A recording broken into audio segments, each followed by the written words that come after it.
Welcome student, তোমরা দেখছো তোমাদের প্রিয় চ্যানেল জাস্ট ওয়ান স্টেপ। তা দেখো, আজকে আরআরবি রেলের গ্রুপ ডি যে 2018 সালে যে ফার্স্ট শিফট হয়েছিল, সেই ফার্স্ট শিফটের সমস্ত জিকে কিন্তু সম্পূর্ণ বাংলায় এবং ব্যাখ্যা সহ এবং এই কোশ্চেন রিলেটেড আরও অনেক কিছু তোমাদের সাথে একদম ডিটেলসে কিন্তু আলোচনা করব। ভিডিওটা খুবই গুরুত্বপূর্ণ হতে চলেছে, তাই এটা হচ্ছে ক্লাস নাম্বার 1, তোমরা মিস করো না, জাস্ট ওয়ান স্টেপ এগিয়ে চলো। আর আমার চ্যানেলে যদি নতুন এসে থাকো তাহলে অবশ্যই চ্যানেলটিকে সাবস্ক্রাইব করে রাখো, বেল আইকনটি প্রেস করে রাখো। চলো শুরু করি ভিডিওটি। দেখো, প্রথম কোশ্চেন হচ্ছে 2017 গ্লোবাল হাঙ্গার ইন্ডেক্সে ভারতের স্থান কত ছিল। দেখো, গ্লোবাল হাঙ্গার ইন্ডেক্স থেকে কিন্তু কোশ্চেন আসে, ঠিক আছে। 2017 সালে কিন্তু 100তম স্থান ছিল, অর্থাৎ 1 নম্বরটা কিন্তু সঠিক উত্তর হয়ে যাবে। এর সাথে দেখে নাও যে গ্লোবাল হাঙ্গার ইন্ডেক্স সম্পর্কে কিন্তু গুরুত্বপূর্ণ তথ্য। দেখো, গ্লোবাল হাঙ্গার ইন্ডেক্স হচ্ছে 2024-এ ভারতের স্থান হচ্ছে 187 দেশের মধ্যে কিন্তু 105তম, ঠিক আছে। এখনও 2025 সালে কিন্তু গ্লোবাল হাঙ্গার ইন্ডেক্স প্রকাশিত হয়নি, যার স্কোর হচ্ছে 27.3। ভারতের এই স্কোর 4টি প্রধান সূচকের ভিত্তিতে কিন্তু নির্ধারিত হয়। কি কি দেখো, অপুষ্টির হার, শিশু স্টার্টিং মানে খর্বতা, অতিরিক্ত ওয়েস্টিং মানে অতিরিক্ত কম ওজন হওয়া যে শিশুরা, এবং শিশু মৃত্যু হার, এই সমস্ত কিছু নিয়ে কিন্তু গ্লোবাল হাঙ্গার ইন্ডেক্স কিন্তু প্রকাশিত হয়, এটা কিন্তু মাথায় রাখবে। তারপরে দেখো, ভর বাই আয়তন, এটা 2 নম্বর কোশ্চেন, যে ভর বাই আয়তন সমান সমান কি, বেগ, বল, ত্বরণ না ঘনত্ব।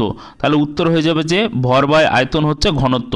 এবার দেখে নাও যে ঘনত্বের একক, ঘনত্বের একক হচ্ছে কেজি পার মিটার কিউ বা হচ্ছে গ্রাম পার সেমি কিউ। তারপরে দেখো যে আরও জেনে রাখো যে আর কি যে কোশ্চেনগুলো তোমাদের আসতে পারে। দেখো, দূরত্ব বাই সময় হচ্ছে গতি, কাজ বাই সময় হচ্ছে শক্তি বা ক্ষমতা, স্থানান্তর বাই সময় হচ্ছে বেগ, বেগ বাই সময় হচ্ছে ত্বরণ, বল বাই ক্ষেত্রফল হচ্ছে চাপ, আলোড়ন বাই সময় হচ্ছে কম্পন, এবং চার্জ বাই সময় হচ্ছে তড়িৎ প্রবাহ। তাহলে দেখো, তোমাদের কোশ্চেন করে দিচ্ছি, এবং কোশ্চেনের সাথে সাথে কোশ্চেন রিলেটেড যে আরও যে সমস্ত প্রশ্নগুলো আছে সেগুলো কিন্তু তোমাদের করিয়ে দিচ্ছি। এখান থেকে কিন্তু অবশ্যই কমন পড়বে। আর প্রিভিয়াস ইয়ারটা মানে আমি যে করিয়ে দিচ্ছি এটা প্রথম ক্লাস, আরও কিন্তু ক্লাস কিন্তু আসবে। আর অবশ্যই করে কিন্তু এই ভিডিওগুলো মিস করো না, আর বন্ধুদের সাথে কিন্তু অবশ্যই করে শেয়ার করো। তারপরে দেখো, রবীন্দ্রনাথ ঠাকুরের বানানো প্রতিষ্ঠান কোনটি, জ্ঞানধাম, জয়ধাম, মিলনধাম না বিশ্বভারতী। দেখো, বিশ্বভারতী বিশ্ববিদ্যালয় কিন্তু স্থাপন করেছিলেন রবীন্দ্রনাথ ঠাকুর। এবার দেখো, বিশ্বভারতী কোথায় অবস্থিত, এটা আমাদের কিন্তু জানতে হবে। জেনে অবশ্যই কিন্তু এইগুলো কিন্তু খুবই ইম্পর্টেন্ট, এই বিষয়গুলো কিন্তু নোট ডাউন করবে। দেখো, বিশ্বভারতী হচ্ছে পশ্চিমবঙ্গ রাজ্যের বীরভূম জেলায়, কোন জেলায় অবস্থিত, বীরভূম জেলায়। বীরভূম জেলায় শান্তিনিকেতনে কিন্তু অবস্থিত একটি কেন্দ্রীয় বিশ্ববিদ্যালয়, এটা কিন্তু একটা কেন্দ্রীয় বিশ্ববিদ্যালয়, এটি রবীন্দ্রনাথ ঠাকুর দ্বারা প্রতিষ্ঠিত। এটি 1921 সালে স্থাপিত হয়। কত সালে স্থাপিত হয়, 1921 সালে স্থাপিত হয়, এবং 1951 সালে ভারত সরকার একে কেন্দ্রীয় বিশ্ববিদ্যালয়ের মর্যাদা দেয়। তাহলে দেখো, তোমাদের কিন্তু অনেকগুলো ইম্পর্টেন্ট জিনিস কিন্তু তোমাদের বলে দিলাম। দেখো, এটা কোন জেলায় অবস্থিত, পরীক্ষায় আসতে পারে বীরভূম জেলায়। বীরভূম জেলার কোথায়, শান্তিনিকেতনে। এটি কত সালে স্থাপিত হয়, 1921 সালে কিন্তু স্থাপন করেছিলেন রবীন্দ্রনাথ ঠাকুর, এবং 1921 সালে কিন্তু স্থাপন করেছিলেন রবীন্দ্রনাথ ঠাকুর। আর 1951 সালে কিন্তু এটি হচ্ছে ভারত সরকার দ্বারা কেন্দ্রীয় বিশ্ববিদ্যালয়ে কিন্তু মর্যাদা লাভ করে। তারপরে দেখো, ভৌতবিজ্ঞান থেকে একটা কোশ্চেন এসেছিল, 4 নম্বর কোশ্চেনটা দেখে নাও। যদি তুমি একটি গ্লাসে বরফ রেখে কানায় কানায় জল ভরে রাখো, মানে গ্লাসের কানায় কানায় জল ভরে রাখো, এবং যখন বরফ গলতে শুরু করলে নিচের কোন অবস্থা হবে, জলের স্তর নেমে যাবে, জল উপচে পড়বে, জল স্তর একই থাকবে, না বরফ জলের তলায় চলে যাবে। এর উত্তর হয়ে যাবে কেন, জল স্তর একই থাকবে। কেন জল উপচে পড়বে না, দেখো আমরা দেখে নেব এবার। দেখো, আর্কিমিডিসের সূত্র অনুসারে, দেখো আর্কিমিডিসের সূত্র অনুসারে কি বলছে, দেখো আর্কিমিডিসের সূত্র অনুসারে বরফ জলে ভাসার সময় তার মোট আয়তনের একটি অংশ জলের নিচে কিন্তু ডুবে থাকে। তোমরা জানো যে হিমশৈল, যেখানে হচ্ছে টাইটানিক জাহাজ ধাক্কা লেগে কিন্তু ডুবে গেছিলো, সেখানে কিন্তু সেই হিমশৈলের মতো কিন্তু বরফ কিন্তু জলে ভাসে। এবার হচ্ছে যখন বরফ গলে যায় তখন এটি সম্পূর্ণরূপে তরলে পরিণত হয়, এবং তার স্থানান্তরিত জলের সমান আয়তন ধারণ করে। অর্থাৎ যে বরফের যে আয়তন আর গলা জলের আয়তন কিন্তু সমান হয়ে যায়, ঠিক আছে। তাই জলের স্তর অপরিবর্তিত থাকে এবং গ্লাস থেকে কিন্তু উপচে পড়ে না। তাহলে দেখো এই পয়েন্টগুলো কিন্তু খেয়াল রাখবে। তারপরে 5 নম্বর কোশ্চেন দেখো যে ড্যাশ ছিল পাণ্ডাদের রাজধানী, কোনটা ছিল পাণ্ডাদের রাজধানী? পাণ্ডা বা হচ্ছে পাণ্ডুদের রাজধানী গয়া, কাশী, মাদুরাই না দারশিলা? উত্তর হয়ে যাবে কিন্তু মাদুরাই। মাদুরাই হয়ে যাবে সঠিক উত্তর। মাদুরাই ছিল হচ্ছে পাণ্ডাদের বা হচ্ছে পাণ্ডুদের রাজধানী। তারপরে দেখো এই পাণ্ডুদের সম্পর্কে দেখো, পাণ্ড্য সাম্রাজ্য, পাণ্ড্য ডাইনেস্টি দক্ষিণ ভারতের অন্যতম প্রাচীন এবং শক্তিশালী তামিল রাজবংশ ছিল কিন্তু এটা। তারা প্রধানত তামিলনাড়ুর মাদুরাই অঞ্চলে কিন্তু রাজত্ব করত। 1391 সালে দিল্লির খলজি শাসক মালিক কাফুর মাদুরাই কিন্তু আক্রমণ করে এবং পাণ্ডুদের কিন্তু দুর্বল করে দেয়। মীনাক্ষী মন্দির, এই যে মীনাক্ষী মন্দির কিন্তু পাণ্ডুদের নির্মিত অন্যতম শ্রেষ্ঠ স্থাপত্য। তাহলে কিন্তু এই যে মীনাক্ষী মন্দিরটা কারা স্থাপন করেছিল? পাণ্ডুরা কিন্তু স্থাপন করেছিল। তামিল ভাষা এবং সঙ্গীতের বিকাশ ঘটে কিন্তু এই সময় হচ্ছে একটা সাহিত্য রচনা হয়েছিল, ঠিক আছে, একটা সাহিত্য রচনা হয়েছিল, সাহিত্যর নাম হচ্ছে সঙ্গম সাহিত্য কিন্তু এই সময়ে কিন্তু রচনা হয়েছিল। তাহলে দেখো কিছু ইম্পর্টেন্ট পয়েন্ট তোমাদের সাথে শেয়ার করলাম, এইগুলোই কিন্তু তোমরা কিন্তু নোট ডাউন করো। আর এই মাদুরাই সাম্রাজ্যকে দুর্বল করে দিয়েছিল বা আক্রমণ করেছিল কে? হচ্ছে খলজি শাসক হচ্ছে মালিক কাফুর। তারপর দেখো সৌর প্যানেলে কোন ধাতু ব্যবহৃত হয়? সোনা, রূপা, তামা না হচ্ছে সিলিকন? দেখো হচ্ছে সিলিকন ব্যবহৃত করা হয় সৌর প্যানেলে। দেখো সোনা কিন্তু তড়িতে সব থেকে ভালো সুপরিবাহী, পরীক্ষায় কিন্তু আসে কিন্তু যে তড়িতে সব থেকে ভালো সুপরিবাহী কে?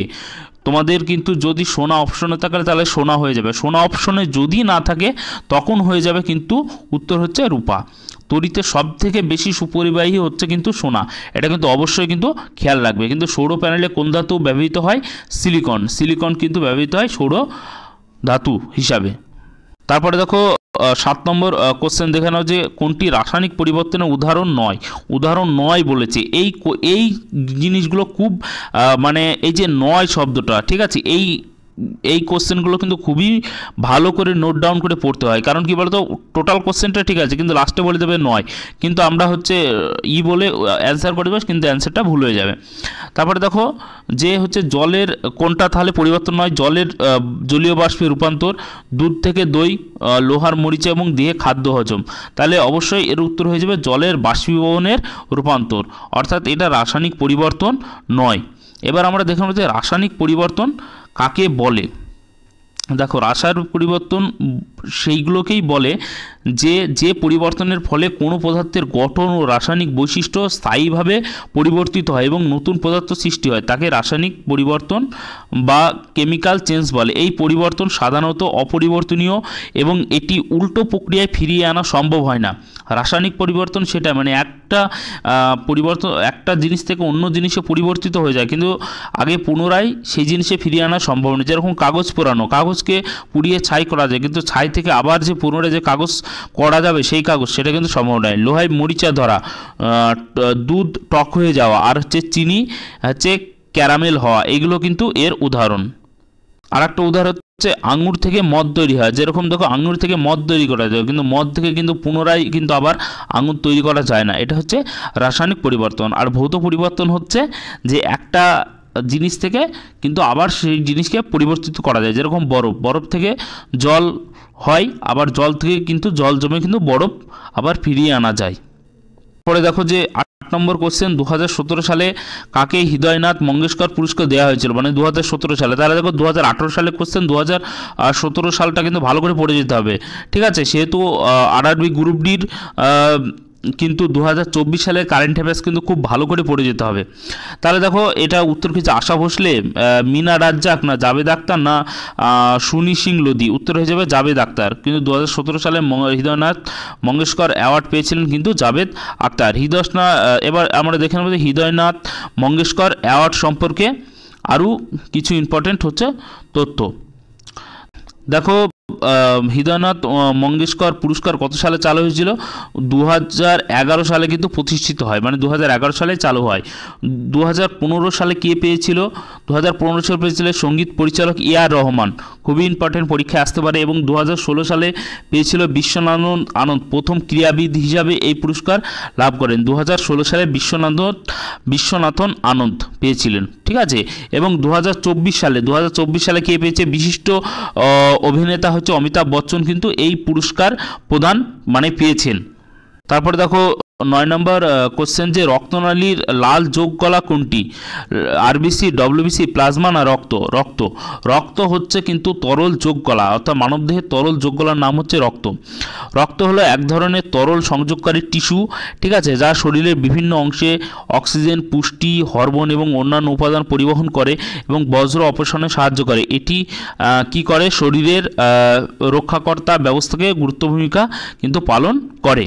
তারপরে দেখো 10 নম্বর কোশ্চেনটা দেখো, যে এটা খুবই ইম্পর্টেন্ট কোশ্চেন। 10 নম্বর, যে ভারতের প্রথম ইউরেনিয়াম খনি জাদুগুদা কোথায় অবস্থিত? জাদুগুদা কোথায় অবস্থিত? কোন রাজ্যে অবস্থিত? বিহার, আসাম, অন্ধ্রপ্রদেশ না ঝাড়খণ্ড? তাহলে উত্তর হয়ে যাবে কিন্তু ঝাড়খণ্ডে। এটা কিন্তু কোথায় অবস্থিত? ঝাড়খণ্ডে। খুবই ইম্পর্টেন্ট কোশ্চেন। তারপর দেখে নেব যে দেখো জাদুগুদা হচ্ছে ইউরেনিয়াম খনি ভারতের ঝাড়খণ্ড রাজ্যের পূর্ব সিংভূম জেলায় অবস্থিত। এটি ভারতের প্রথম এবং অন্যতম প্রধান ইউরেনিয়াম খনি, যা 1967 সালে খনন শুরু করা হয়। ভারতীয় ইউনিয়ন কর্পোরেশন, ঠিক আছে, UCIL, uranium corporation of India limited এই খনিটি পরিচালনা করে। তাহলে এটি হচ্ছে কোথায়? ঝাড়খণ্ড রাজ্যের পূর্ব সিংভূম জেলায় কিন্তু অবস্থিত। কত সালে এটা খনন কার্য শুরু হয়? 1967 সালে। তারপরে দেখো আরেকটা 11 নম্বরের ইম্পর্টেন্ট কোশ্চেন, যে মহাকাশে রকেট কাজ করে কোন নীতির উপরে? শক্তি সংরক্ষণ নীতি, ভরের সংরক্ষণ কি, ভরবেগের সংরক্ষণ না বেগের সংরক্ষণ? উত্তর হয়ে যাবে ভরবেগের কিন্তু সংরক্ষণ নীতি। এটি হচ্ছে মহাকাশে রকেট নিউটনের তৃতীয় গতিসূত্র অনুসারে কিন্তু কাজ করে। তাহলে কোন গতিসূত্র অনুসারে কাজ করে? মহাকাশে রকেটের তৃতীয় গতিসূত্র, নিউটনের তৃতীয় গতিসূত্র অনুসারে কিন্তু কাজ করে। এবার কী কী কাজ করে সেগুলো কিন্তু দেখে নেব, চলো। দেখো মহাকাশে রকেট কিভাবে চলে যেখানে বাতাস নেই? এটা কিন্তু আমাদের জানতেই হবে। অনেকে মনে করেন যে রকেট চালাতে গেলে বাতাস লাগে, কিন্তু আসলে তা নয়। রকেট বাতাসে ঠেলে এগোয় না, বরং তেজস্ক্রিয় গ্যাসের নির্গমন এর বিপরীত দিকে এগোয়। মানে পিছন দিয়ে ধোঁয়া বেরোয়, ঠিক আছে, গ্যাসের নির্গমন হয়, আর সেটা হচ্ছে উপরের দিকে এগিয়ে যায়। যেহেতু নিউটনের তৃতীয় গতিসূত্র শূন্যস্থানে কার্যকর, তাই রকেট মহাকাশেও কাজ করতে পারে। তাহলে কিন্তু এটা কিন্তু খুবই ইম্পর্টেন্ট, যে পরীক্ষা আসতে পারে নিউটনের তৃতীয় গতিসূত্র কি শূন্যস্থানে কার্যকর হতে পারে? অবশ্যই হতে পারে। এই কাজে লাগিয়ে কিন্তু মহাকাশ কিন্তু রকেট কাজ করতে পারে। তারপরে দেখো 12 নম্বর কোশ্চেন দেখো, 1946 সালে সংবিধান রচনা করা হয়েছিল কনস্টিটিউশন অ্যাসেম্বলি গঠন করে। ড্যাশ কনস্টিটিউশন অ্যাসেম্বলি গঠন করে। তো কোন কনস্টিটিউশন অ্যাসেম্বলি গঠন করে কিন্তু 1946 সংবিধান রচনা করা হয়েছিল? দেখো 1 নম্বর হচ্ছে cabinet missionary plan, cabinet mission plan, cabinet military plan, cabinet million plan. দেখো সবই ক্যাবিনেট দিয়েছে, কিন্তু উত্তর হয়ে যাবে ক্যাবিনেট মিশন প্ল্যান, ঠিক আছে, এটা হয়ে যাবে কিন্তু সঠিক অ্যান্সার। তারপর দেখো ভারতের সংবিধান রচনা করার জন্য সংবিধান সভা গঠন করা হয়েছিল 1946 সালের 9 ডিসেম্বর। সংবিধান সভা গঠনের প্রস্তাব ব্রিটিশ সরকারের পক্ষ থেকে ক্যাবিনেট মিশন পরিকল্পনা অনুযায়ী রাখা হয়। অর্থাৎ সংবিধান সভার যে গঠন, এবার দেখো অস্থায়ী সভাপতি কোশ্চেন আছে, বিশাল কোশ্চেন আছে। সচ্চিদানন্দ সিনহা স্থায়ী সভাপতি, ডক্টর রাজেন্দ্র প্রসাদ। ড্রাফটিং কমিটির চেয়ারম্যান হচ্ছে ডক্টর বি.আর. আম্বেদকর। এবং সংবিধান রচনা সম্পন্ন হয়েছিল 26শে নভেম্বর 1949 সালে। কার্যকরী হয়েছিল 26শে জানুয়ারি 1950 সালে, ঠিক আছে। ওই দিনটিকে পরবর্তীকালে প্রজাতন্ত্র দিবস হিসেবে কিন্তু পালন করা হয়। তাহলে বুঝতে পারতো কত ইম্পর্টেন্ট জিনিস তোমাদের সাথে আলোচনা করে দিচ্ছি। এগুলো কিন্তু অবশ্যই বন্ধুদের সাথে শেয়ার করো, আর কিন্তু মিস করবে না। পরবর্তীতে আরও দারুণ ক্লাস কিন্তু আসতে চলেছে। তারপর দেখো 13 নম্বর কোশ্চেন, কাকে 2018-তে শিল্প সাহিত্যের জন্য পদ্মভূষণ পুরস্কার দেওয়া হয়? এটার উত্তর হয়ে যাবে ইলিয়ারাজা। এটা অপশন দিলাম না, যেহেতু 2018 সালে কোশ্চেন তোমাদের আসবে না। তোমাদের যেটা আসবে সেটা কিন্তু আমি এখানে কিন্তু মেনশন করে দিয়েছি। দেখে নাও যে 2025 সালে পদ্মভূষণ সম্মান প্রাপ্তদের অন্যতম হচ্ছে কতজন পেয়েছে? 19 জন পেয়েছে। অর্থাৎ 2025 সালে পদ্মভূষণ সম্মান পেয়েছে কিন্তু কতজন? 19 জন, ঠিক আছে। 19 জনের মধ্যে অন্যতম দেখো 2 জনের নাম কিন্তু আমি তুলে ধরেছি। পি.আর. সিজেস, ইনি হচ্ছেন কি একজন হকি খেলোয়াড়। কোন রাজ্য থেকে ইনি আছেন? ইনি হচ্ছেন কেরালা রাজ্য থেকে কিন্তু বিলংস করছেন। আরেকজন হচ্ছে পঙ্কজ উদাস, ইনি হচ্ছে মরণোত্তর পদ্মভূষণ পুরস্কার পেয়েছেন। ইনি হচ্ছেন গজল শিল্পী, ইনি মহারাষ্ট্র থেকে। কিন্তু বিলংস করেন। এই সম্মানগুলি 26শে জানুয়ারি 2025 প্রজাতন্ত্র দিবস উপলক্ষে ভারতের রাষ্ট্রপতি কর্তৃক কিন্তু ঘোষণা করা হয়। তাহলে এই যে পদ্মভূষণ পুরস্কারটা কিন্তু কখন দেওয়া হয়? দেখো 26শে জানুয়ারি 2025 সালে কে দেন? রাষ্ট্রপতি কর্তৃক কিন্তু ঘোষণা করা হয় এবং তারপরেই কিন্তু দেওয়া হয়। তাহলে দেখো এই তোমাদের ছোট্ট কিছু 13টা কোশ্চেন নিয়ে আলোচনা করব। এর পরবর্তীতে আরও কিছু কোশ্চেন আসবে। আমি তোমাদের কারেন্ট অ্যাফেয়ার্সগুলো কিছু বাদ দিয়েছি, যেগুলো ইম্পর্টেন্ট সেগুলোই তুলে ধরেছি। ভিডিওটি তোমাদের কেমন লাগলো অবশ্যই কমেন্ট করে জানাও, আর ভিডিওটি ভালো লাগলে অবশ্যই লাইক করো, শেয়ার করো, আর অবশ্যই আমার চ্যানেলটিকে সাবস্ক্রাইব করে রাখো, বেল আইকনটি প্রেস করে রাখো। অবশ্যই জাস্ট ওয়ান স্টেপ এগিয়ে যাও, ঠিক আছে? আমি তোমাদের সাথে আছি। আর জয় হিন্দ, জয় ভারত।